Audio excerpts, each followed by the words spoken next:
Assalamu alaikum wa rahmatullah wa barakatuh, mes frères et sœurs. Si ce message vous touche, abonnez-vous à Hikmat Allah pour ne pas manquer les rappels les plus profonds, ceux qui résonnent dans l'âme et éclairent le cœur. Aujourd'hui, je t'emmène dans un voyage intérieur, un moment intime entre toi et ton Créateur.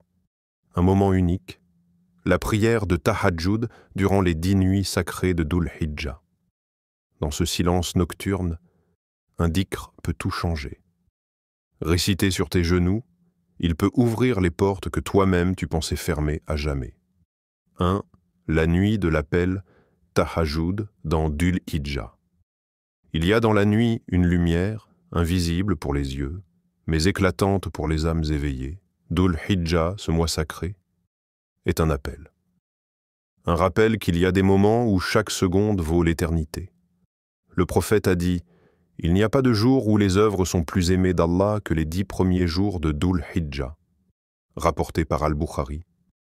Et parmi les œuvres les plus aimées, le Qiyam, la prière nocturne.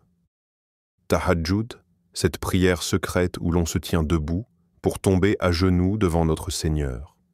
Frère, sœur, est-ce que ton cœur ne t'a jamais réveillé à 3 heures du matin, comme s'il hurlait sans mots: parle à ton Seigneur. Il t'attend.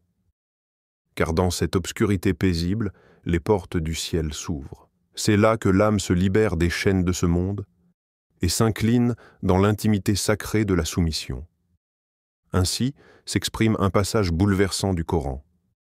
Ils s'arrachent à leur lit pour invoquer leur Seigneur avec crainte et espoir, et ils dépensent de ce que nous leur avons accordé. Sourate As-Sajda 32-16.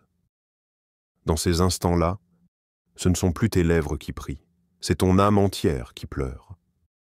2. Sur tes genoux, le moment du cœur, quand le monde dort, quand les rues sont silencieuses. Toi, tu poses tes genoux au sol. Tu n'es plus devant un écran, un miroir ou un problème. Tu es devant Ar-Rahman, celui qui ne rejette jamais un cœur sincère. Et là, dans cette intimité sainte, dis ce dhikr doucement, lentement. La ilaha illa anta subhanaka in kuntu minaz zalimin. Il n'y a de divinité que toi. Gloire à toi. J'ai été, certes, parmi les injustes.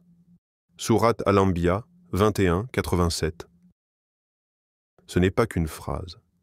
C'est le cri d'un prophète, Yunus, alayhi salam, perdu dans l'obscurité de l'océan, englouti par le ventre de la baleine, mais jamais abandonné. Et toi ? Où es-tu englouti? Dans quelles vagues invisibles ton cœur lutte-t-il? Dans quelles ténèbres intérieures cherches-tu la lumière? Cette parole sacrée est une clé. Elle ouvre les chaînes de l'angoisse et fait trembler même les murs les plus durs du destin, comme le rappelle un autre verset puissant. Et nous l'exaucâmes et le sauvâmes de sa détresse, et c'est ainsi que nous sauvons les croyants. Sourate Al-Anbiya 21,88. Sur tes genoux, ce n'est pas une faiblesse. C'est là que commence ta libération. 3. Le cri du cœur, le dhikr du naufragé. Ce dhikr, c'est le cri du cœur quand tout semble s'effondrer, quand tu n'as plus rien à dire sauf « Ya Allah, je me suis perdu ». Et Allah répond « Toujours. Nous l'exaucâmes et le sauvâmes de la détresse, et c'est ainsi que nous sauvons les croyants. » Sourate Al-Anbiya 21,88. Toi aussi tu es peut-être englouti par les dettes, la solitude, les erreurs, les regrets. Mais souviens-toi, la baleine n'a pas avalé Yunus pour le punir, elle l'a protégé. Le silence de l'océan n'était pas un oubli, mais une retraite spirituelle. Peut-être que ce que tu vis maintenant est un rappel, un retour. Car parfois, Allah t'arrache à ce que tu crois être la vie, pour t'offrir ce qui est réellement la survie. Il te fait plonger, non pas pour te noyer, mais pour te faire remonter purifié. Écoute ce silence. Il parle. Il dit que tu n'es pas seul. Il dit que la douleur n'est pas la fin. Elle est le début du dialogue avec ton Créateur. Et comme un navire abandonné trouve enfin le rivage, ton cœur naufragé peut encore trouver refuge dans la lumière d'un dhikr sincère. 4. Les portes qui s'ouvrent, la réponse d'Allah. Lorsque tu prononces ce dhikr sur tes genoux, pendant tahajjud, tu ne fais pas que prier.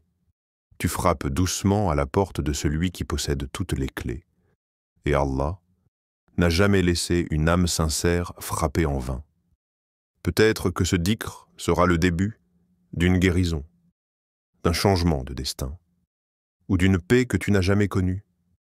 Et si les portes ne s'ouvrent pas devant toi, alors sache que quelque chose s'est ouvert en toi.